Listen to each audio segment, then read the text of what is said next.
এই পাশে খালি লাগে করতা এই যে এটা স্টক করছে কারণ আমি শুনে নিয়ে এসেছি চিন্তা করি এই দেখুন একটা ব্যান্ডাকে কার ব্যান্ডার মধ্যে উড়া তারপরে হাসপাতালে চালাবো আমি কিছু টিয়া আচ্ছা বাবা কিছু খালাস কেন গা কি হয়েছে খালা?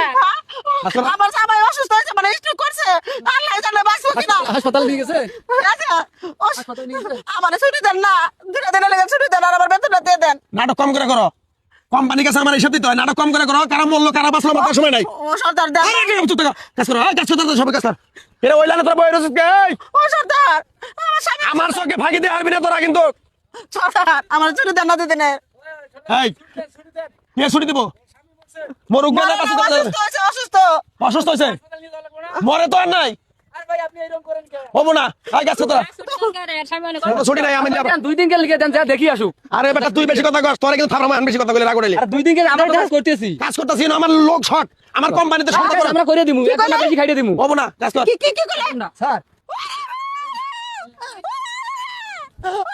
কাজ কর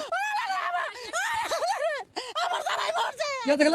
আমার জামাই মরছে তোর তো দেখছি এই ছুটিটা দিলে আমি যা দেখি এতে পারতো না। কি হয়েছে আপনার জন্য বাজার যে এই খালার নেই জামাই মারছে। হ্যাঁ আপনার জন্য যাই ভাই ভাই ভাই ভাই কি হয়েছে ভাই আপনি যদি ছুরিটা দিলে এই দশা হইতো। হ্যাঁ? হ্যাঁ আপনি যদি ছুরিটা দিতেন কি হয়েছে তোমার আপনার জন্য এই দশা হইছে। কি হইছে? আপনার জন্য ছুরিটা দিলে যা দেখে আইতে পারতো না। আপনার জন্য মারা গেছে। আরে বেটা, সবাই এখানে আসো রে।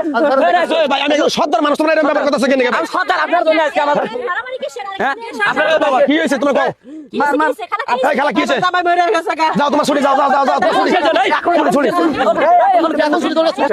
আরে ভাই তোমরা আমি একজন সর্দার মানুষ তোমরা এরকম কথা কেন কি হয়েছে শুনি কি হয়েছে ম্যাডাম কি শুনবেন আপনি? বলেন তো কি হয়েছে এই যে খালা এই বাটার কাজ করে হ্যাঁ। খালা এই যে অস্বামী অসুস্থ ফোন আইছে কইছে যে আমারে ছুটি দেন এখন ফোন আইছে খালা স্বামী মারা গেছে এর কাজ আমরা করে দিতে চাইছিলাম তারপরও ছুটি দেয় নাই। এই আপনি ছুটি দেন নাই কেন আমরা বলছি ম্যাডাম আমি ছুটি দেবো কিন্তু কাজের খুবই চাপ সন্ধ্যার পরে তো অফিসে গেলে আপনি হিসাব আমার কাছে ঠিকই নেন আমি আপনার কি বলছিলাম বলছেন আমি আপনার কি বলছি আমি বলছি না যে শ্রমিকদের সুবিধা অসুবিধা দেখে তারপর কাজ করবেন বলছিলাম হ্যাঁ, বলছেন। শ্রমিক না থাকলে কি আপনি আমি কাজ করতে পারবো না ওনারা যদি 2 ঘন্টা আগে ছুটি দিতেন বা 2 দিনের জন্য ছুটি দিতেন আজকে যদি ওনার হাজবেন্ড মারা গেল কি জন্য মারা গেল এর জন্য দায়ী কে আপনার কাছে কাজটা বড় হইলো এই মহিলা মানে সময়টা বড় হইলো না আপনার কাছে মানুষের জীবন বড় নাকি কাজ বড় কোনটা বলেন ম্যাডাম মানুষের জীবনটাই তো বড় আমার কাজটা তো সাথে বড়। জীবনের মূল্য অনেক বেশি আপনি আপনি যে যে কাজটা করছেন এটা কি ঠিক করছেন বলেন না এখন যদি ওনারা আপনারা ধরে মাইরাও ফেলে আমার কিছু করার আছে আমি আর যে দায়িত্ব আপনারা দিছি সেই দায়িত্ব কি পালন করছেন আজকে এই মহিলার হাজবেন্ড মারা গেছে এর জন্য আপনি দেই না যে কি ম্যাডাম এনজিটা তো হয়ে গেছে আর এটা তো আর না, এটার জন্য তো অবশ্যই 100% আপনি শাস্তি পাওয়ার যোগ্য আছেন তাই না আপনার আমি যে দায়িত্ব দিচ্ছি সেই দায়িত্ব আপনি পালন করেন নাই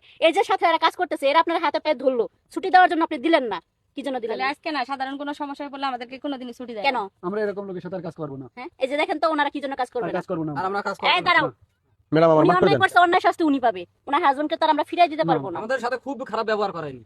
আজকে থেকে আপনার চাকরি নট ম্যাডাম এই কাজটা করে না আমার 4-5 জন পোলা পান মা বাবা আপনি আমার যদি এটা বুঝতেন যে আপনার ঢাকায় থাকবো। সংসার আপনার যদি আজকে একজন বাড়িতে আপনার সন্তান মা অসুস্থ হইতো আপনি কি করতেন বসে থাকতেন থাকতেন কিনা সেই কথা বলেন আপনি ম্যাডাম। বসে থাকতেন না না। আপনি নিজেরটা ঠিকই বুঝতেন তাহলে শ্রমিকেরটা কেন বুঝলেন না তাহলে ম্যাডাম আমি আপনি অনেক ভুল করছি অনেক ভুল করছি বুঝলেন? ম্যাডাম আমার মাফ করে দেন ম্যাডাম হ্যাঁ? অনেক ভুল আমি করছি মাফ করার কেউ না আপনাদের তাদের দায়িত্ব দিছি তারা যদি আপনারা মাফ করে সেক্ষেত্রে তারা বিবেচনা করবে কারণ ওনারটা তো আর ফিরিয়ে দেওয়া সম্ভব না না। এখন ওরা যদি বিবেচনা করে যে হ্যাঁ আমরা আপনাকে রাখবো তাহলে সেক্ষেত্রে রাখবে আর যদি মনে করে যে না রাখবো না আমি ভাই রাখতে পারবো এখন তোমরা কি কও ভাই আমার কি রাখবা না তোমার বাড়ি করে দিবা কও আচ্ছা আপনি যদি নিজের ভুল বুঝতে পারেন তাহলে আপনি থাকেন আমরা চাই না যে কারো পেটে লাথি দিয়ে আমরা খাই তো এর পরবর্তীতে এই ধরনের কাজ শ্রমিকের সাথে কখনোই করবেন না যার কোনো সমস্যা হোক আপনি ছুটি দেওয়ার চিন্তা ভাবনা করবেন বা ম্যাডামের সাথে কথা বলবেন শিখেন আচ্ছা ঠিক আছে বুঝছেন শিখতে শেখার চেষ্টা করেন মানুষের কাছে সময় চাইতে জীবনের মূল্য অনেক বেশি